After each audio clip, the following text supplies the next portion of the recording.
हम बात करेंगे कि क्या क्या टेस्ट और एग्जामिनेशन कराने चाहिए हमको अपने स्पाउस का जिससे भी हमारी शादी हो रही है। तो बेसिक जनरल एग्जामिनेशन में कि हाइट, वेट, बीपी, पल्स और सैचुरेशन उसका कितना रह रहा है। और ब्लड टेस्ट में बात करें तो शादी के पहले सीबीसी, एलएफटी, आरएफटी, इलेक्ट्रोलाइट्स और रैंडम बीएसएल और आरएच फैक्टर और थायराइड टीएसएच जिसको बोलते हैं, ये तो करवा के लेना चाहिए। सीबीसी मतलब आपका मतलब हीमोग्राम। सबसे one of the most important test है कि आरएच फैक्टर मतलब ब्लड ग्रुप, जैसे अपन बोलते हैं ना, ए पॉजिटिव, बी पॉजिटिव, ठीक है, ओ नेगेटिव, ओ पॉजिटिव। तो जो पॉजिटिव नेगेटिव है आरएच फैक्टर रहता है, ये भी प्रेगनेंसी में बहुत बड़ा फैक्टर रोल प्ले करता है। वो बताऊंगा आपको दूसरे वीडियोज़ में। तो ये भी करवा के लेना बहुत ज़रूरी है, ब्लड टेस्टिंग। और thyroid TSH, thyroid stimulating hormone जिसको बोलते हैं।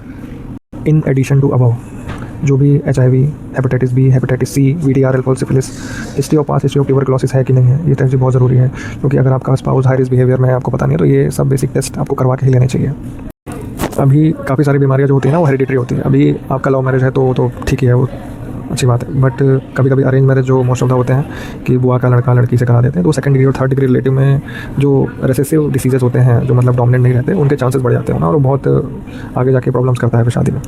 तो अपने स्पाउस को फैमिली हिस्ट्री में देखिए, उनके मदर फादर को किसी को डायबिटीज़ है क्या, हाइपरटेंसिव है क्या, थायराइड है क्या, ठीक है, पास हिस्ट्री ऑफ टीबी है क्या, स्किज़ोफ्रेनिया है क्या, सिकल सेल है क्या। इधर में काफ़ी ज़्यादा सिकल सेल के केसेस हैं, तो ये सब पूछना बहुत ज़रूरी है।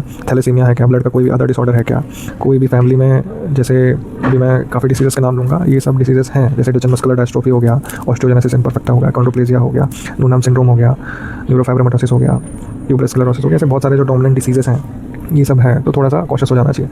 मैं किसी को नेगेटिव वो नहीं दे रहा हूँ, जस्ट फॉर नॉलेज पर्पज़ के लिए, और आपकी शादी में आगे जाके प्रॉब्लम ना हो उस चीज़ के लिए मैं आपको नॉलेज दे रहा हूँ। किसी को नेगेटिव बता के शादी किसी का मुझे डिस्ट्रॉय नहीं करना है, शादी होने वाला है। जस्ट मैं नॉलेज के लिए बता रहा हूँ आपको कि आगे जाके आपको प्रॉब्लम ना हो।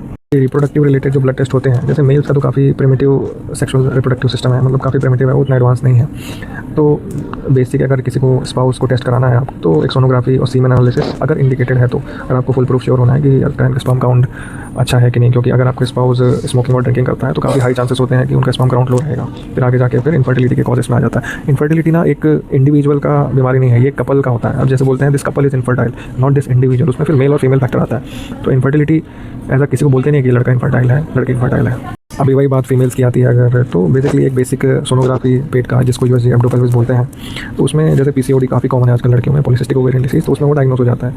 इसके सिम्टम्स पहले भी आते रहते हैं कि पीरियड्स का इरेगुलर होना, ये सब, तो उसमें शादी के पहले आपको पता चल जाता है। तो उससे फिर आप फर्दर आगे क्या स्टेप्स लेने हैं, उसको ट्रीट कैसे करना है, तो उसमें बेटर तरीके से जाया जा सकता है। और नेक्स्ट चीज़ जो आपको आपके स्पाउस से पूछना चाहिए, वो जो भी है सीधा सीधा बता देना चाहिए आइडियली कि आप स्मोक करते हो क्या, ड्रिंक करते हो क्या। क्योंकि इसका ना ऑलमोस्ट हर कैंसर, हर चीज़ में इफेक्ट होता है स्मोकिंग ड्रिंक का। Every part of body get affected by smoking and drinking. उसके बाद बेसिक मेंटल हेल्थ कैसा है, तो ये सब काफ़ी ज़्यादा स्ट्रेसफुल जॉब है, तो ये सब चीज़ें काफ़ी इफेक्ट करती हैं आगे जाके मैरिज लाइफ को।